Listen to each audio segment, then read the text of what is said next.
In this video, let's learn how to enable battery protection option. Go to mobile settings, scroll down and go to battery option. In here you can see this battery protection option, click on it. Now I turn on this feature. You can see this basic mode, adaptive mode and maximum mode.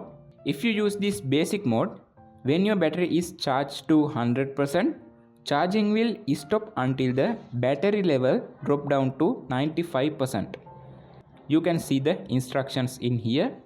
If you use this maximum method, your battery will stop charging, then it reaches 80%.